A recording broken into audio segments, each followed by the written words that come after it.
अस्सलाम वालेकुम वरहमतुल्लाहि वबरकातुहू। इस वीडियो में हम एक ऐसा लफ्ज़ डिस्कस करने जा रहे हैं जो कि कुरान में 1682 बार आया है, यानी कि बहुत ही इंपॉर्टेंट लफ्ज़ है और इससे जुड़े जो अल्फाज हैं वो भी कई मरतबा इस्तेमाल हुए हैं। तो हम सारे अल्फाज को देखेंगे इंशाअल्लाह ताला और इसको आयत से भी समझेंगे इंशाअल्लाह। तो हम जो है पूरी आयत नहीं लेंगे बल्कि उनका छोटा टुकड़ा लेंगे इंशाअल्लाह, ताकि आपको समझना बहुत ही आसान हो जाए। तो जब आप समझ लेंगे तो इंशाल्लाह आपको जब भी कुरान में मिलेगा तो आप बहुत ही आसानी से तर्जमा कर पाएंगे। तो चलिए हम लोग शुरू कर लेते हैं। इस वीडियो के एंड पे आपको इंशाल्लाह इसका एक चार्ट मिलेगा जिसमें आप इसका स्क्रीनशॉट लेकर रख सकते हैं। तो देखिए, सबसे पहले इन्ना का हम तर्जमा देखते हैं। इन्ना का जो तर्जमा होता है वो होता है बेशक, यकीनन या बिलाशुबा।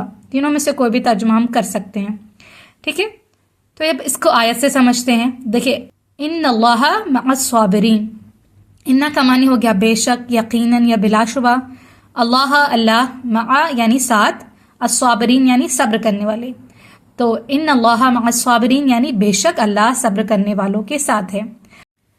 सबसे पहले देखें, इन्नी से शुरू करते हैं। इन्ना के साथ जब आपको छोटी याम जुड़ी हुई मिले तो इसका मानी क्या हो जाएगा? बेशक मैं। या का मानी कैसे करते हैं हम? जब सिर्फ या जुड़ी होती है तो उसका तर्जुमा हम मेरा, मेरी, मेरे, मुझे से करते हैं। लेकिन इन्ना के साथ जब जुड़ जाती है तो इन्नी बन जाता है और होता है इसका तर्जुमा बेशक मैं। ये वाहिद है, समझ में आ रहा है हम लोगों को। इसी तरह अब तर्जुमा देखें आयत से। इन्नी जाइलुन फिल अर्दी खलीफा, इन्नी का मानी हो गया बेशक मैं, जाइलुन यानी बनाने वाला, फिल अर्दी जमीन में, खलीफा यानी खलीफा नायब, रिप्रेजेंटेटिव। तो इन्नी बेशक मैं बनाने वाला हूं जमीन में एक खलीफा। अब देखें, इन्नी की तरह ही इन्ननी होता है, यानी इन्ना के साथ नी जुड़ जाता है। तो इसका तर्जुमा भी हम बेशक मैं से करते हैं, यानी ये भी वाहिद है। और इसके आयत में तर्जुमा कैसे हो जाएगा? इन्ननी अल्लाहु ला इलाहा इल्ला अना फअबुदनी। इन्ननी यानी बेशक मैं, अना यानी मैं, अल्लाहु अल्लाह, ला इलाहा नहीं कोई माबूद, इल्ला अना, इल्ला का मानी सिवाय या मगर होता है, अना का मानी मैं, तो मगर मैं, फअबुदनी यानी पस इबादत कर मेरी, ये वाहिद के लिए है, ठीक है। तो बेशक मैं ही अल्लाह हूं, नहीं कोई इलाह मगर मैं, पस इबादत कर मेरी। अब देखें, इन्नी जो है वाहिद के लिए इस्तेमाल हुआ और इन्ना क्या हो गया? जमा हो गया, यानी बेशक हम। इन्ना के साथ अगर आप ना जोड़ देते हैं तो वो क्या बन जाता है? इन्ना, यानी अलिफ जुड़ जाती है और वो तर्जुमा हो जाता है बेशक हम, ठीक है। और ये जमा है। इसका तर्जुमा कैसे होता है आयत में? इन्ना बेशक हम, लिल्लाही अल्लाह के लिए, व इन्ना और बेशक हम, इलैही उसकी तरफ, राजिऊन लौटने वाले।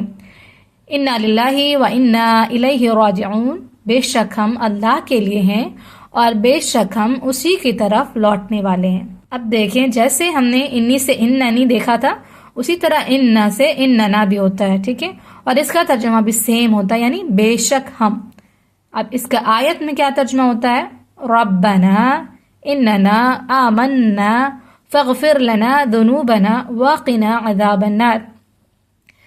रब्बना ए हमारे रब, इन्नना बेशक हम, आमन्ना हम ईमान लाए, फगफिर लना बख्श दे हमें, जुनूबना हमारे गुनाह, वक़िना और बचा हमें, अज़ाबन नार यानी आग का अजाब। ऐ हमारे रब, बेशक हम ईमान लाए, पस बख्श दे हमारे गुनाहों को और हमें आग के अजाब से बचा। अब देखें, इन्ना के साथ अगर आपको का जुड़ी हुई मिले, का तर्जुमा हम क्या करते हैं? तेरा, तेरी, तेरे, तुझे से करते हैं। लेकिन जब इन्ना के साथ का जुड़ा हुआ हो तो तर्जुमा क्या हो जाएगा? बेशक तू करेंगे, ठीक है। और आयत में देखते हैं, इन्नका अला कुल्ली शैइन कदीर। इन्नका यानी बेशक तू, अला यानी पर, कुल्ली यानी हर, शैइन यानी चीज, कदीर यानी कादिर कुदरत रखने वाला।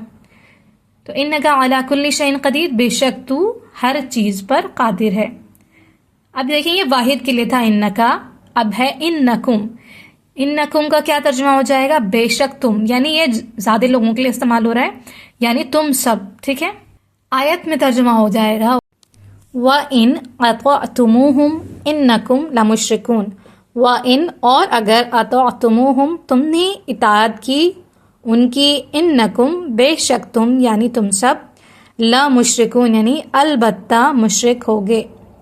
अगर तुमने इताअत की उनकी, बेशक तुम अलबत्ता मुशरिक होगे। अब है इन्नहु, इन्ना के साथ हु जुड़ा हुआ आपको मिलेगा ہو کا ویسے ہم ترجمہ کرتے ہیں اس کا، اس کی، اس کے، اس سے، اور انہو یعنی انا کے ساتھ جب ہو جڑا ہوا دکھتا ہے آپ کو تو اس کا ترجمہ آپ کریں گے بے شک وہ سے، ٹھیک ہے.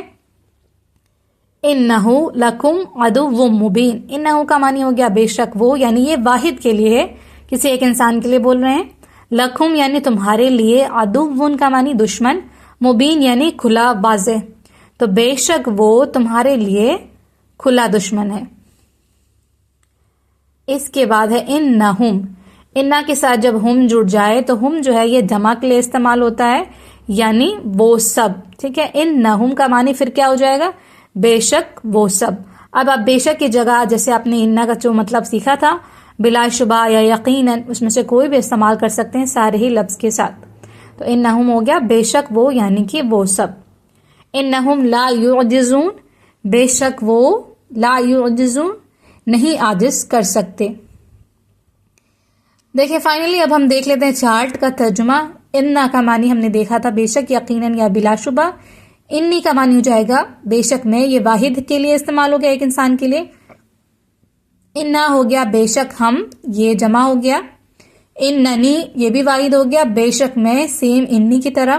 اننا بے شک ہم، یہ ہو گیا انا کی طرح، سیم بے شک ہم. انکا ہو گیا بے شک تو، واحد کے لیے. انکم یہ ہو گیا جمع کے لیے، بے شک تم یعنی تم سب. انہو ایک انسان کے لیے ہو گیا بے شک وہ. انہم بے شک وہ یعنی کہ وہ سب جمع کے لیے استعمال ہو گیا. امید ہے آپ کو آج کی ویڈیو سمجھ میں آئی ہوگی اور آپ کو پسند آئی ہوگی. انا سے ملتے جلتے الفاظ کی میں نے ایک ویڈیو بنائی تھی جو کہ آپ کے بہت کام آئی ہے انشاءاللہ، آپ وہ بھی ضرور چیک کر سکتے ہیں. تو اس کا لنک آپ کو ڈسکرپشن میں بھی مل جائے گا اور آپ کو یہاں پر بھی مل جائے گا. اگر ویڈیو پسند آئی ہے تو لائک ضرور کریں، شیئر کریں اور قرآن کی ورڈ سیکھتے رہنے کے لیے سبسکرائب ضرور کریں. جزاک اللہ خیر.